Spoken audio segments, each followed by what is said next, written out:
How's that? Make sure you get a drink and have a rest. So we're going to do those time steps again, but I'm going to do the kids' syllabus version with the gallop in between.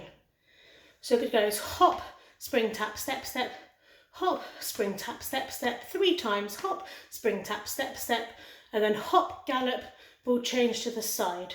So that's all the kids that are learning how to do time steps. You beginner adults don't do that, but have a go. This way around.